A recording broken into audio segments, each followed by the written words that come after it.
that channel will get, I think across socials, last 30 days, 12 million views or so. Google's favoring Quora and Reddit answers more and more. That's another reason why people are looking at Reddit. I think over the next 10 years, who knows what's going to happen with AR, VR.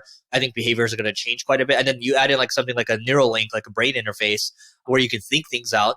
Like, what's the display going to look like there? Welcome to Add to Cart, Australia's leading e-commerce podcast that express delivers all you need to know in the fast-moving world of online retail. Here's your host, Bushy.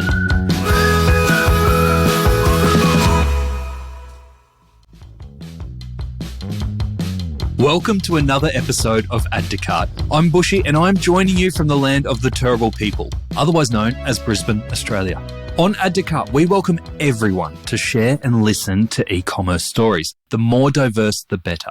I want to especially welcome the traditional owners and the original storytellers of the land that we are on, our Indigenous and Torres Strait Islander listeners, to join us in our e-commerce conversations and our community. We usually have a rule on Add to Cart that our guests should be very much about Australia and Australian e-commerce. But today we are breaking that rule.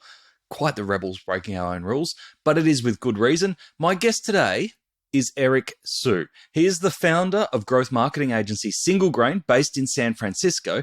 You might know Eric, though, from his hugely successful podcast, Marketing School, and Leveling Up podcasts, which have amassed over 2.1 million downloads every month. I can only dream of those numbers.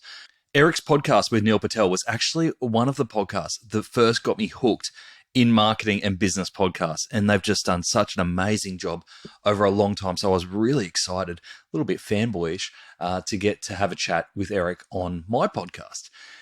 As you would know, Eric is a hugely practical marketer, and today he shares the tools that he uses to get maximum value out of his content.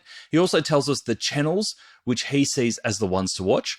We talk Reddit and YouTube especially, and we break down programmatic SEO, where he gives us his take on the future of search. So let's get straight into it. Thanks to our partners, Shopify Plus and Deliver In Person, here's our conversation with Eric Su, founder of Single Grain. Eric, thanks for joining us on Add to Cart. Yeah, thanks for having me, Nathan. It feels weird to be on this side of the microphone speaking to you after having you in my ears with Marketing School for so long. You know what's funny? As the countdown was happening, because we use Riverside as well, I was getting ready to introduce, and then I was like, what am I doing? So yeah, no, but it's good. It's fun nonetheless. Incredible job with Marketing School. And, you know, I use you guys as a lot of inspiration. Very different format. You're shorter, sharper, very, very practical marketing tips. And if you haven't heard it, go check it out. 100 million downloads. Have I got that number right? Yep. 2,700 episodes. Huge catalog there of short episodes. I was really interested doing some research here in that you almost got kicked out of school and now you've got one of the world's biggest podcasts called Marketing School.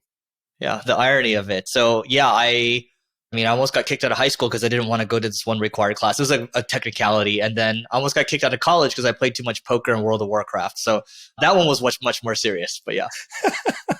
Are you still obsessed with poker and World of Warcraft? I play poker with entrepreneurs, and I'm actually thinking about starting an entrepreneur-only poker stream and maybe starting another YouTube channel because I'm looking for new formats, right? So, but poker's fun because it's a social thing, but the other things, playing games, I can't because business is the best game to play. So I just play mostly business. I love that idea of a streamed poker game with entrepreneurs is fascinating in how people would make decisions and read other people. Oh, I love that. Go for that. That's fun. So my question to you, 2,700 episodes, you and Neil working together, your episodes generally around 5 to 15, 20 minutes. How do you come up with so many topics around marketing to keep it fresh and interesting for you guys? Yeah, so there's been an evolution of the podcast over the years. So in the beginning, it was 7 episodes per week, 5 minutes per episode. It was about 10 minutes per episode initially, and then it moved down to 5 episodes. The problem with sharing your wisdom is after you do it for a year or two, you start to repeat the same things because it's still the fundamental, the same rules, right? And so we started getting feedback. You know, initially it was like 5 stars right across the board. That's the average. And then we start 4.9 stars, 4.8 stars. And you start to see people, they say the same things over and over. Oh, this podcast for beginners, blah, blah, blah. And so recently we changed the format. Instead of 7 days per week, it's only every weekday. So Monday through Friday. And what we focus on is 15 minutes, but it's more news related now. It's more we're reacting to the news, the business cycle, and we're sharing our wisdom as it relates to that. That way it's timely as well. It performs better on YouTube. It's more of an interesting conversation because Neil and I are usually recording in person. He lives like half a mile away from me. And it just works a lot better. And we have a lot more fun doing it. We're actually even considering, Nathan, tomorrow when we record in person, we're just like, what if we just tried 90 minutes for one episode? And, that would be a radical change. But we do know our conversation, the quality will be a lot higher, and we'll probably get a lot more clips from it. So we're toying around with different formats right now. But I will say, at a high level, so I think I answered your question, but at a high level, I think podcast interviews are becoming a little stale, and it's time for podcasters to innovate. Yeah, and I love where your thinking is at around changing up the format, something I think about a lot, because you're right, is like, even here, I don't do a lot of talking on our podcast, but even when I interject with a story, I'm like, we're 400 episodes. I'm like, have I told this story before? You start going, you just need that fresh perspective. So that's great. You and Neil, do you often come from the same perspective? Are you still aligned? Given you've done it for so long and you've taken slightly different journeys, do you often find yourself coming to the same conclusions? Mostly, we're both very practical people. So we took this personality test and we're both pretty maxed out on practical. So we do have similar philosophies, but we're also very different too, because, for him, it's funny because I spoke to Gary Vee last week and we were talking about Neil, and then, Gary made a point. He's like, Neil's a math boy. And it's true, because I was talking to Neil on the phone afterwards. I was like, yeah, you're a math boy. He's like, oh yeah, I am. So for example, one debate that we have is it worth creating large audience tabs, so total addressable market content? So versus just talk about marketing, I might talk about dating, I might talk about relationships, right? A lot more people are going to listen to that. And so I asked Gary about that actually, and he's like, I want all 8 billion people in the world to know who I am. And it's interesting because Neil, when he creates content, when you look at Twitter, for example, that's where he usually starts. He focuses just on marketing, which is fine. It doesn't get as much reach though. Whereas the content that I create, I hedge my bets a little bit. So I'm a gambler, right? So I hedge my bets. And so with my Leveling Up podcast, I talk to people that have a much bigger audiences. That channel will get, I think across socials, last 30 days, 12 billion views or so across socials. And then with Marketing School, that's where I go niche, right? So I kind of play both sides. Him, he's just focused on, niching. So that's one example where we disagree, but we kind of agree as well. Yeah, that makes sense. And you've done incredible work. You've got a book that you've released, and like you said, you've got Leveling Up, which is much broader. What's the end game for you with creating all this content? And I know a lot of brands who are listening are going, gosh, there's so much content I could be creating, and maybe are creating but not leveraging it. Is the end game for you leads? Is it community? Is it immediate sales? Yeah. I think high level, the long-term answer, long-term is, I just want my tombstone to say this guy was a good learner and a good teacher. And so I love learning. I love teaching, which is why I create the content. I have great conversations with people, and it goes a long way too. Eventually, like those people connect you with other people, and that always business ends up happening from all this stuff. And so I'm not desperate for leads or anything like that. I just think I enjoy what I'm doing, and I hope other people enjoy it, and I hope they get some value from it. And some people that are interested, then they'll reach out to the agency and great, or they'll reach out to one of the other offers that we have. That's what it is. Yeah, that makes sense. All falls into the ecosystem. I find that the best conversations that I have with podcasting often happen as soon as you press the stop recording button and people go, that was fun. What do you actually do? And then that's where the relationship really happens.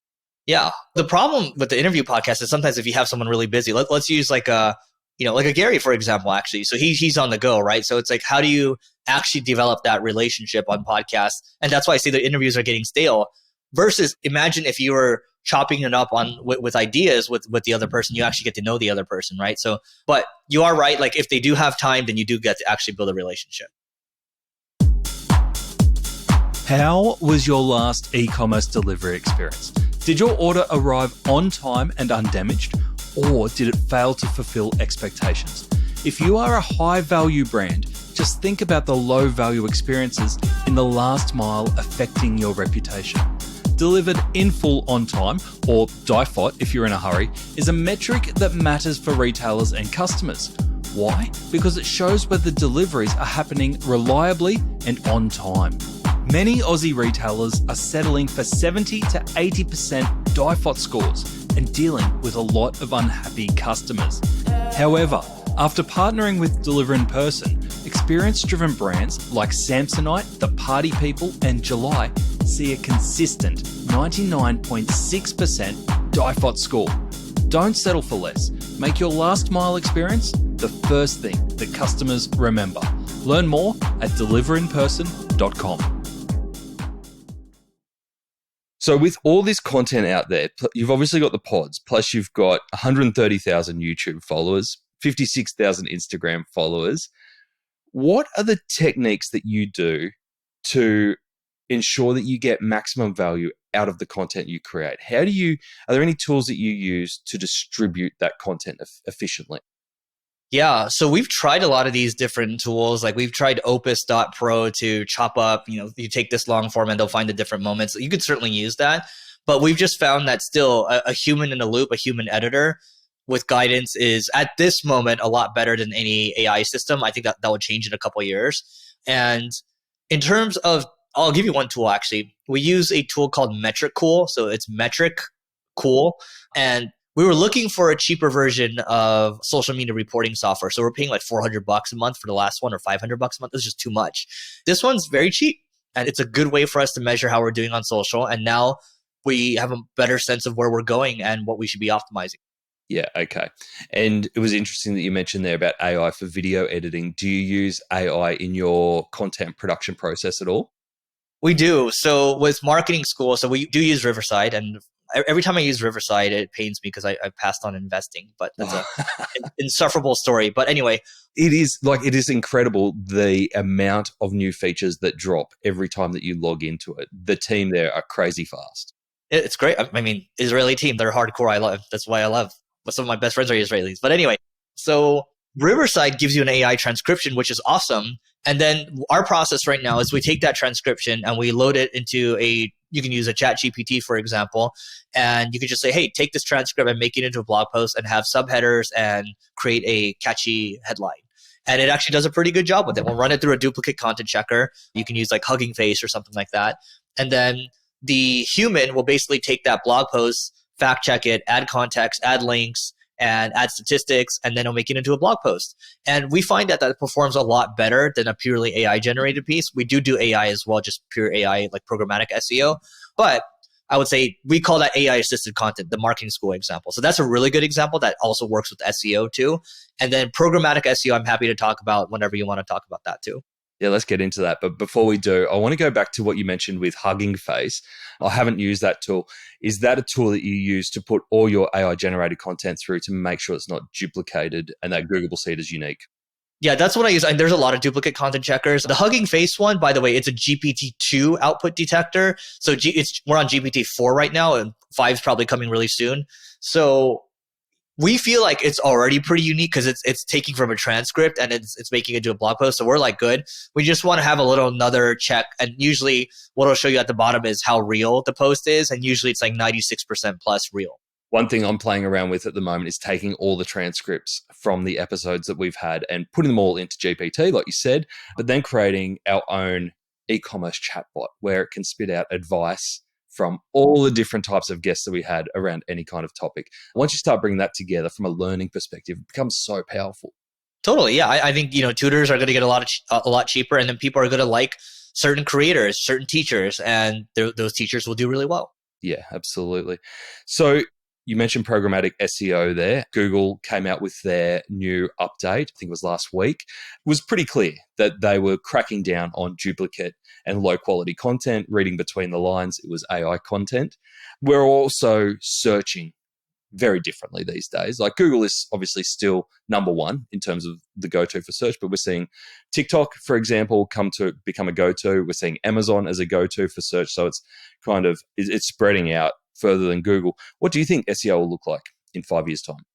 Yeah, so I think we've talked about this one on the podcast where this concept of generative engine optimization or AI optimization, whatever you want to call it. And generative engine would be like a Gemini or would be like a ChatGPT, like one of those chat interfaces. And so I don't think that's going to take over everything, but I do think it'll take search market share away from Google, because I do search for some things using ChatGPT sometimes. I still do continue to use Google. So I think in the next 5 years or so, Google might lose a little market share, but I still think they're going to be pretty dominant.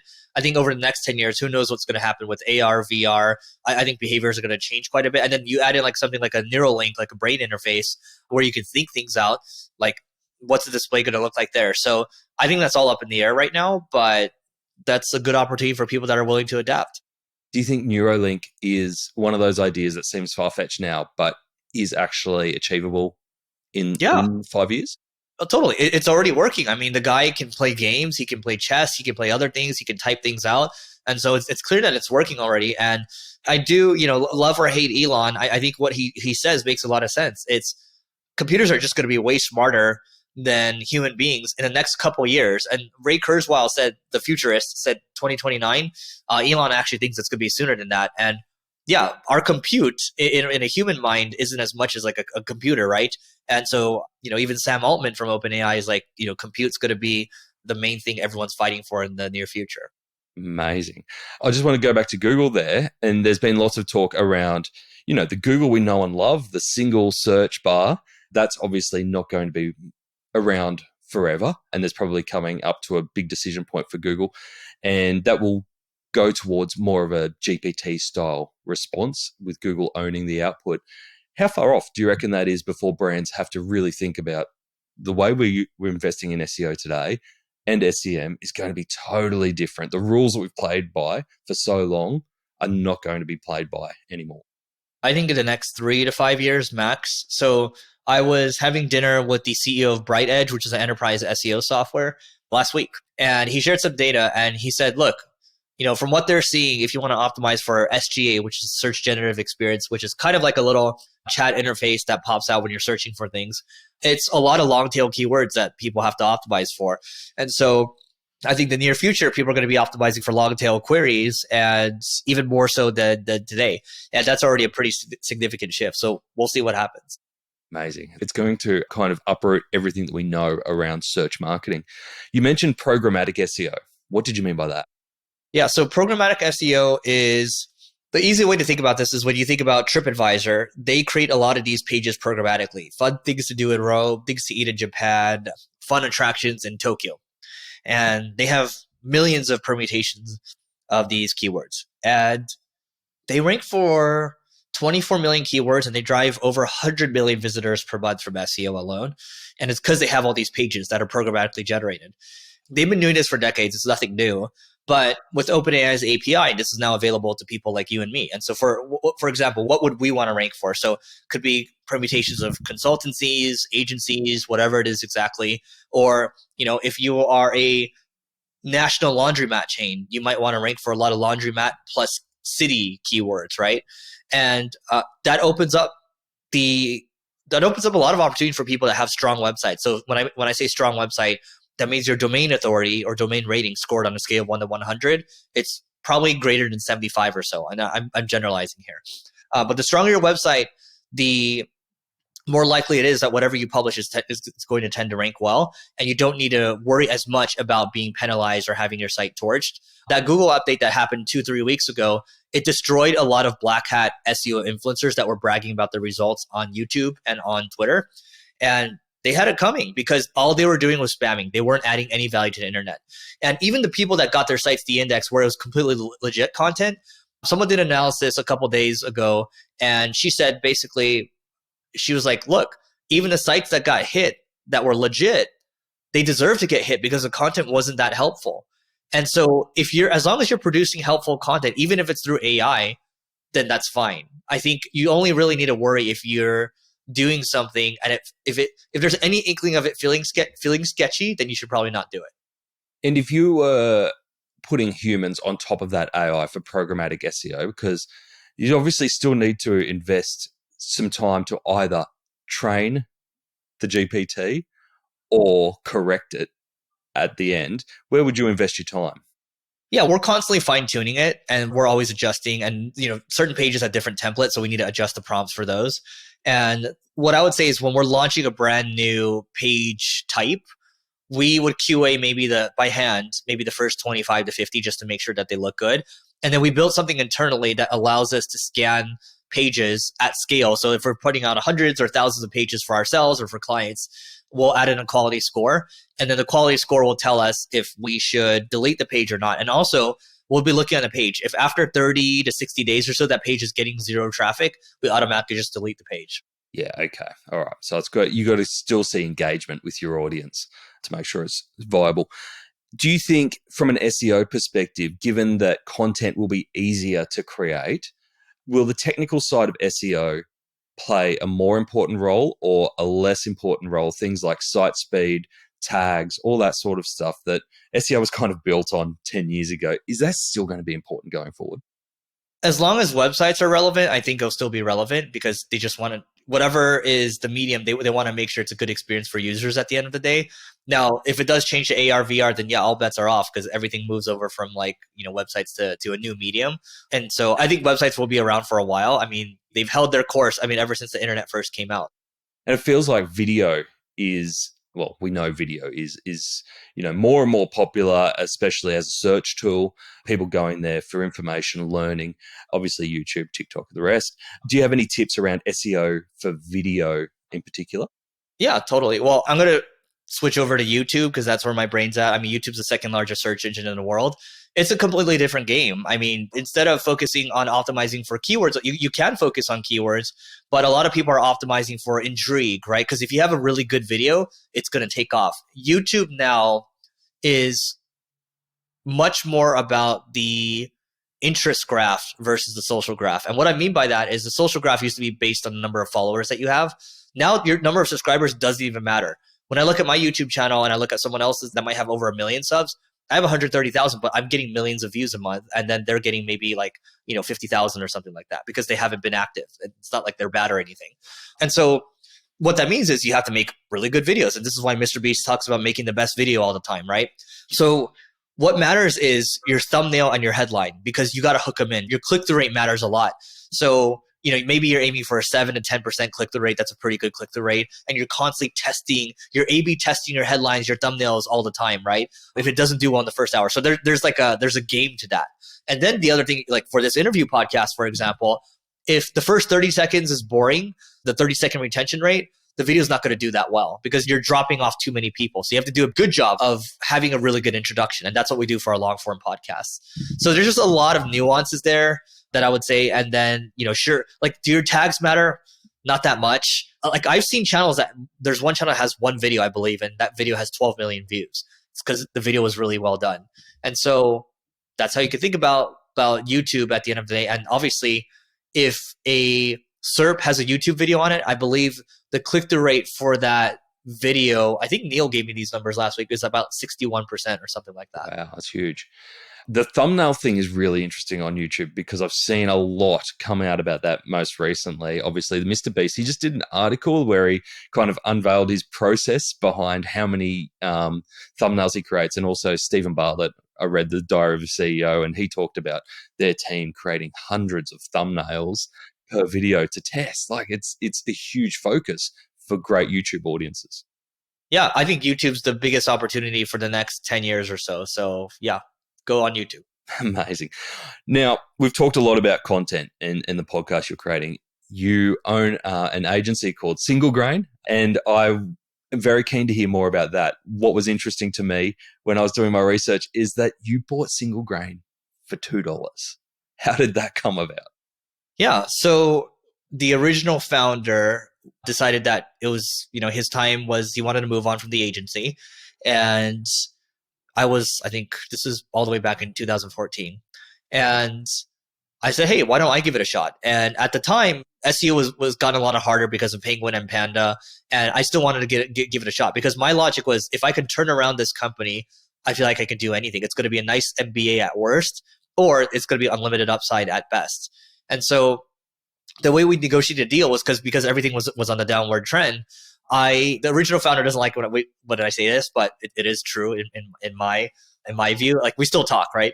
But I paid $2 out of pocket, okay, and I seller financed the rest, and the rest was I don't know, whatever the amount was, right? And I put in a contingency saying that if the company failed, I would owe nothing. And so that's how it was set up. And that's how we worked out the deal. And I actually made the company go from bad to worse in the first year because I was like a 26, 27-year-old, had no idea how to run a business. What were you doing before this? I was running marketing at a startup. It was an online education startup. But anyway, so what happened here was I made it go from bad to worse. Almost everyone quit. Thankfully, I stuck it out and we were able to hire some amazing people. And it's all props to the amazing people that were able to bring things back. And so when you stepped into that role, into that business, obviously coming through from a marketing perspective, what did you look at agencies and go, actually, I can do this better. Like I can do this different. I mean, honestly, I hated agencies because I came from tech, right? And tech is like, you're too good for agencies. I still continue to think that. And then my thinking changed maybe a couple of years ago. And now I'm like, oh, agencies are actually a great business. And most people don't think that. I think it goes back to the learning and teaching thing again. It's like, can I actually learn how to turn around a business? And you can do it. By the way, here's my experience here. You can certainly do it. I wouldn't recommend it because if something goes down, if a stock goes down 50%, you have to have it go up 100% to break even. It was really painful. So yeah, but anyway, I mean, what I would say is my angle on the agency was if you're a world-class marketing agency, how do you build something that is more based on your performance? And I would say we're trending in that direction now, but some of the biggest like I have a friend that has an agency. They do let's call it, they do $40 million in profit and they have 35 employees. That's a lot for an agency. And it's because they charge on a pay for performance basis. And then there's another one I know, they probably do over $1 billion in revenue a year. And it's because it's pay for performance. You can call it affiliate marketing if you want, but that's what it really is.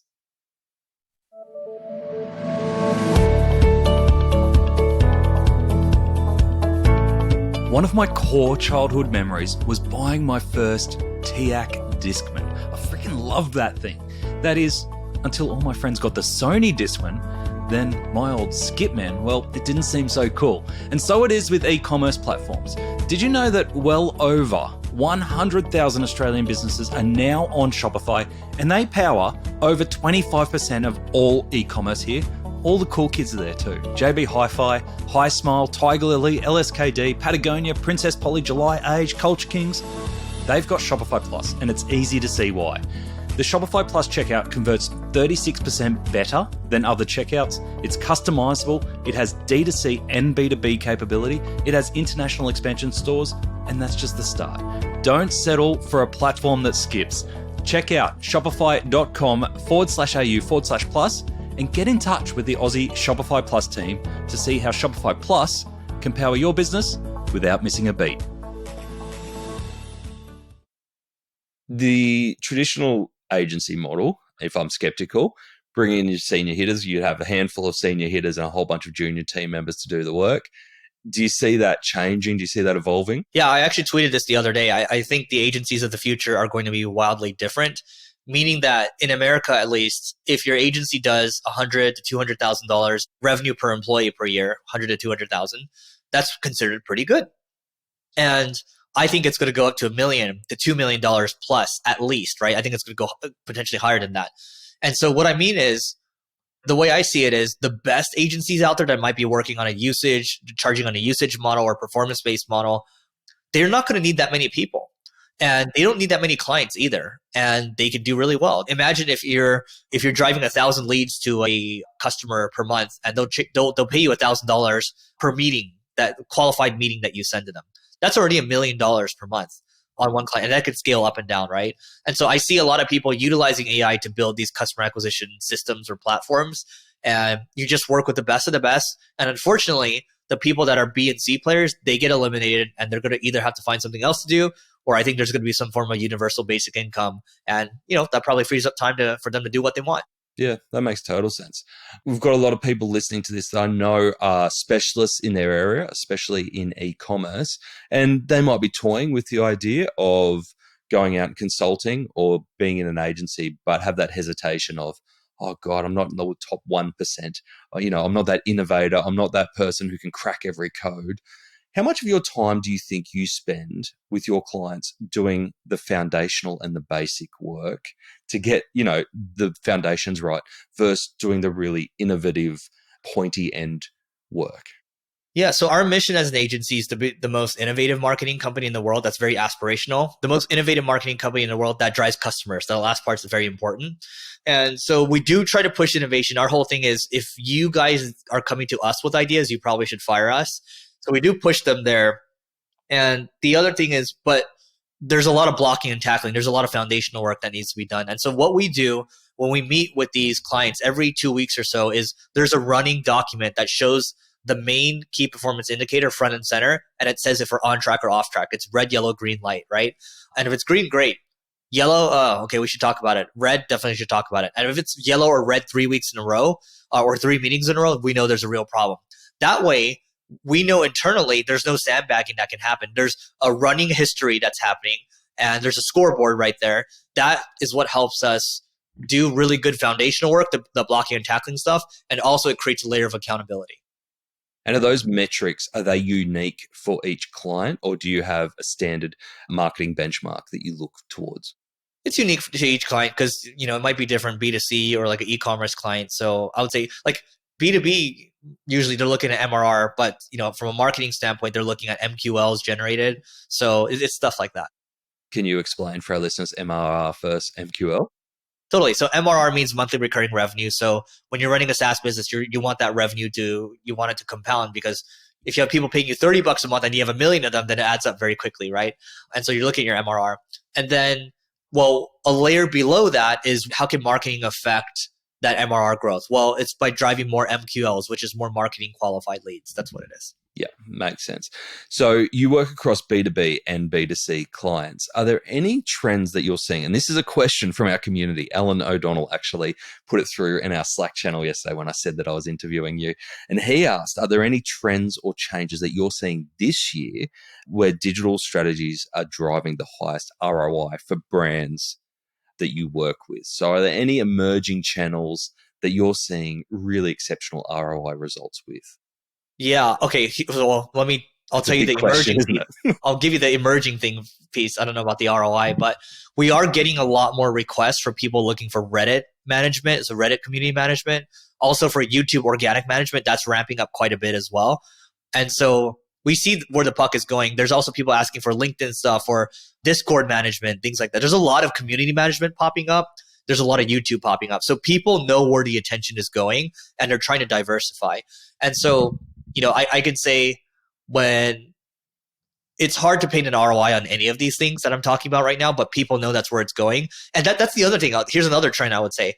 I would say that we're going to continue to see a trend from people trying to measure everything right now to people going more into the middle saying, okay, some things I can measure, some things I can't measure. Because, back in the day when I first started doing digital marketing, you could measure a lot. Now it's a lot more restrictive. And I think people need to wake up. That's the world that we live in now, and stop stressing over these things because you get diminishing returns and you should go focus on higher leverage activities. Yeah, that makes a lot of sense. And I'm seeing that as well. And I love that you called out Reddit. But with all these emerging channels, and we've always had emerging channels, this isn't new, but there's always been emerging channels. I think there's a lot of pressure on brands at the moment to go, oh gosh, I've got to be in Pinterest. I've got to be on TikTok. I've got to do all this stuff.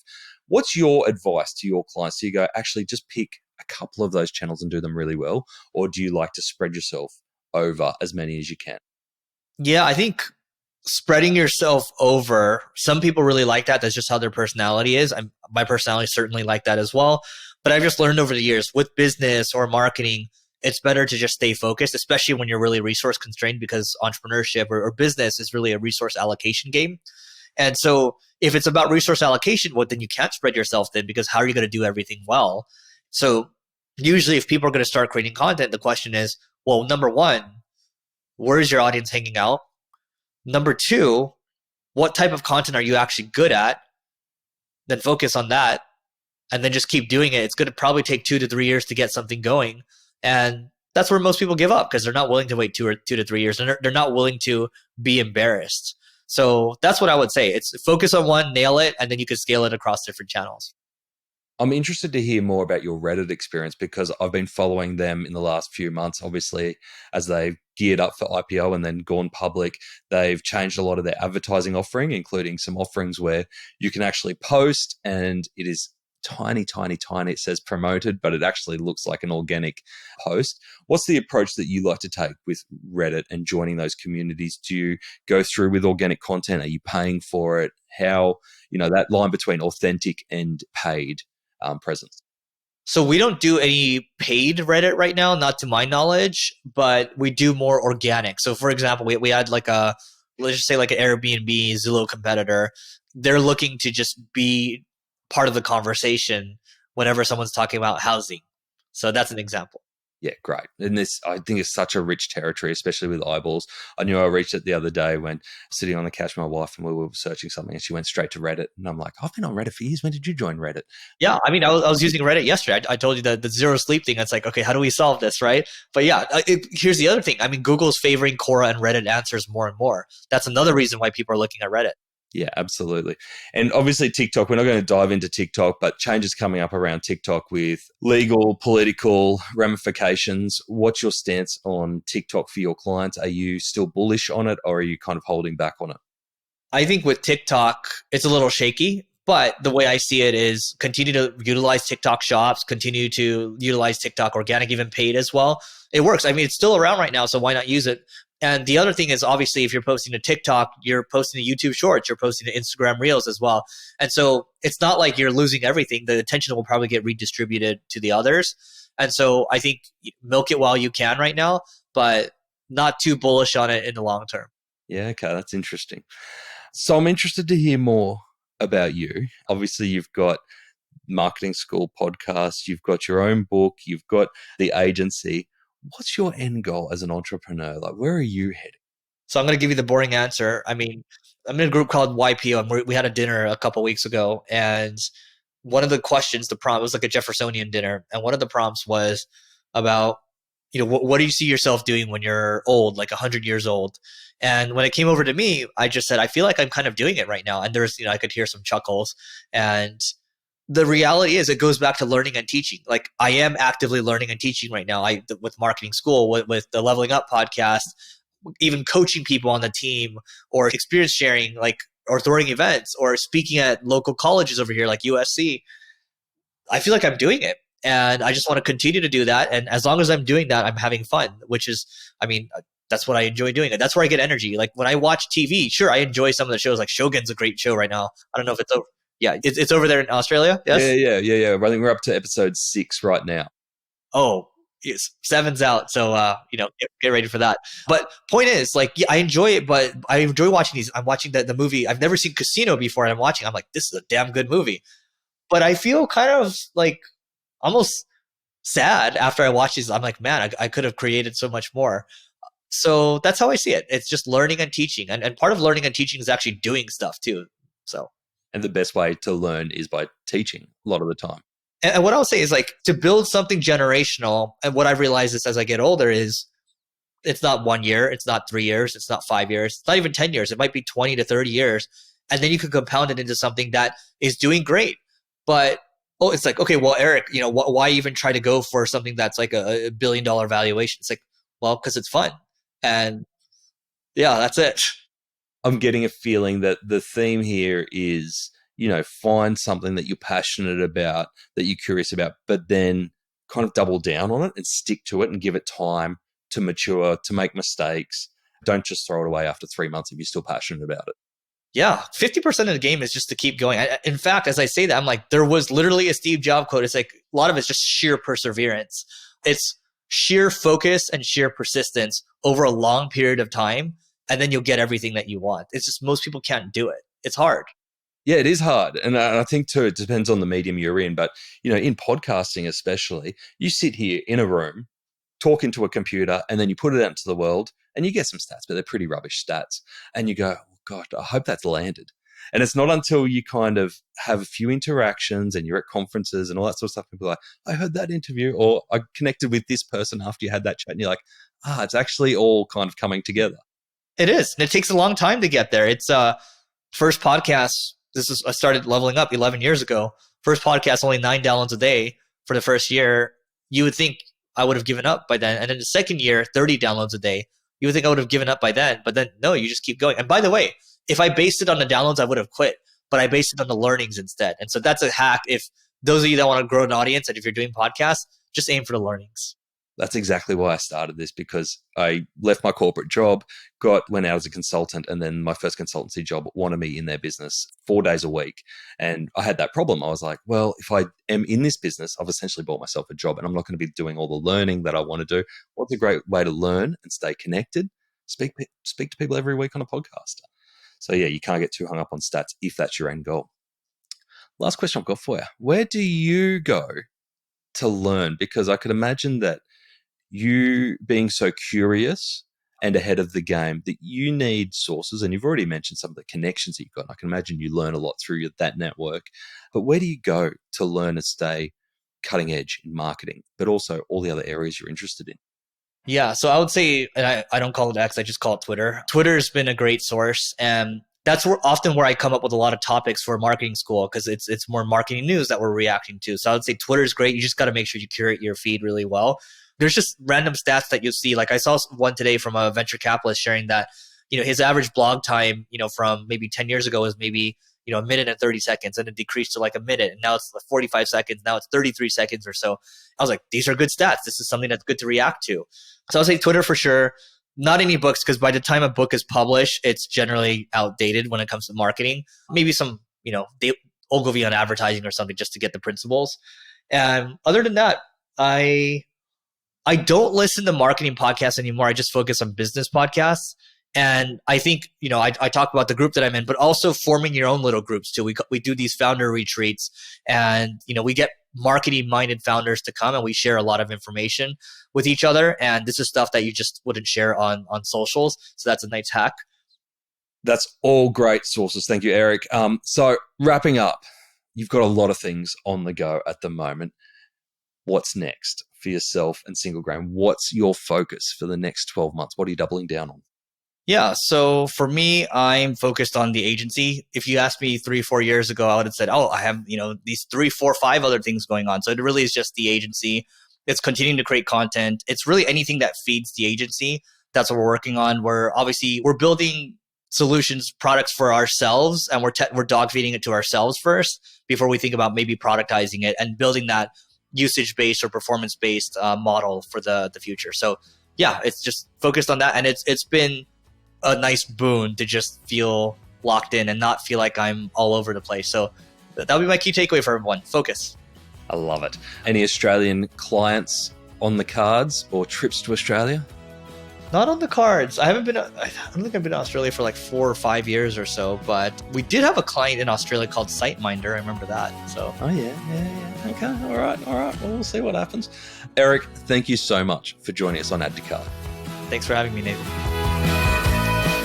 There you go. That was a bit of a quick fire episode, but that's exactly what I expected from Eric, and I'm just so stoked to be able to have that chat. Here are 3 things out of all those practical ideas. Here are 3 things that I took away. Number 1, a couple of specific tools that Eric mentioned that I hadn't used before. So number 1 was Metric Cool, METRIC Cool, and that measures performance on social. So I'm going to go have a play with that. And number 2 was Hugging Face, and that was a duplicate content checker. Really important if you are asking AI to generate some copy for you. Hugging Face could be the place to go. Both of those are new to me, so I'm going to go check those out.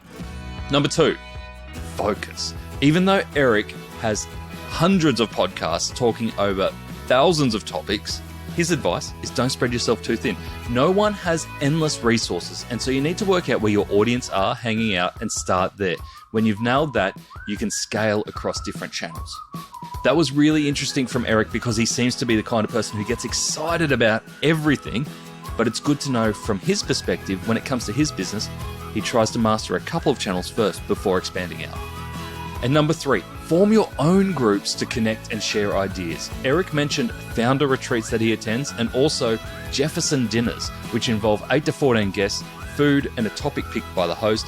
You don't have to wait for other people to organize this. You can organize these groups yourself, a trusted circle of friends and peers who can share ideas openly. Don't wait for others to do it. You can go out and do that yourself. Thanks for joining us today on Add to Cart.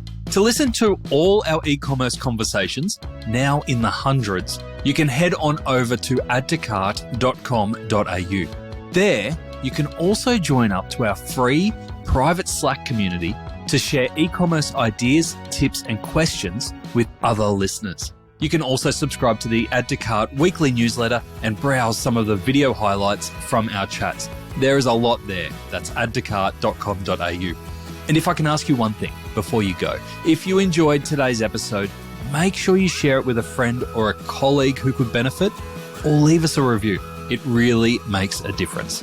Thanks again for listening, and until next time, keep those customers adding to cart.